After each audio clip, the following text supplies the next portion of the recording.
कुरान में औरतों को पर्दा करने से पहले अल्लाह रब्बुल इज़्ज़त ने मर्दों को अपनी नज़रें झुकाने का हुक्म दिया है। इंसानी फितरत यानी ह्यूमन साइकोलॉजी का एक कड़वा सच ये है कि मर्द और औरत की मशीनरी एक जैसी नहीं है। मॉडर्न साइंस आज मानती है कि मर्द एक विजुअल क्रीचर है। मर्द मोहब्बत बाद में करता है, अट्रैक्ट पहले होता है। अक्सर लोग सवाल उठाते हैं कि आखिर पर्दा सिर्फ औरत ही क्यों करे? क्या सारी पाबंदियां औरतों के लिए ही हैं? मर्द क्यों नहीं मुंह छिपाते? सुनने में ये बात बहुत लॉजिकल लगती है। ऐसा लगता है जैसे औरतों के साथ नाइंसाफी हो रही है। लेकिन अगर हम जज्बात को एक तरफ रखकर अल्लाह की बनाई हुई इस दुनिया के डिजाइन और बायोलॉजी को समझें तो आपको महसूस होगा कि पर्दा किसी को कैद करने के लिए नहीं बल्कि एक बहुत बड़ी तबाही को रोकने के लिए बनाया गया सेफ्टी सिस्टम है। अल्लाह रब्बुल इज़्ज़त जिसने मर्द और औरत दोनों को बनाया वो उनकी फितरत को सबसे बेहतर जानता है। हकीकत यह है कि मर्द के अंदर अल्लाह ने एक एक्टिव डिजायर रखी है। उस मेल की गलती नहीं है बल्कि दुनिया को चलाने और नस्ल को आगे बढ़ाने के लिए कुदरत का बनाया हुआ एक हार्मोनल सिस्टम है। मर्द के जज्बात देखने से बहुत तेजी से ट्रिगर होते हैं। उसके दिमाग में इमेजेस का असर बहुत गहरा होता है।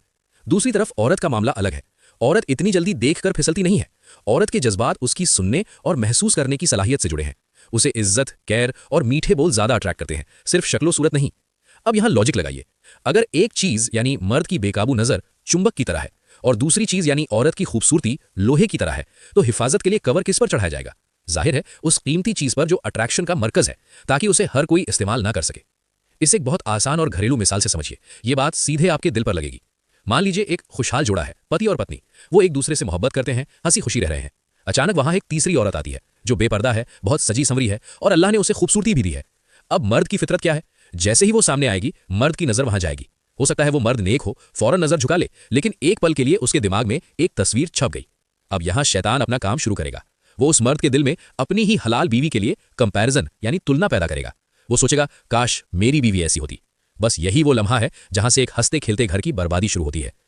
उस तीसरी औरत का पर्दा करना क्या सिर्फ एक मजहबी रस्म थी या उस घर को टूटने से बचाने की एक हिकमत?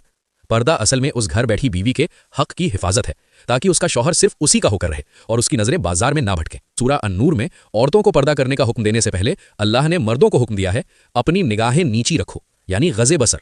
मर्द का पर्दा उसकी आंखों में है और औरत का पर्दा उसके जिस्म और लिबास में है। क्योंकि दोनों की कमजोरी अलग है, इसलिए दोनों का इलाज भी अलग है। आज के मॉडर्न समाज ने बेपर्दगी को आजादी का नाम दे दिया, लेकिन नतीजा क्या निकला? रेप केस बढ़ गए, एक्स्ट्रा मैरिटल अफेयर्स बढ़ गए और तलाक की नौबत आम हो गई।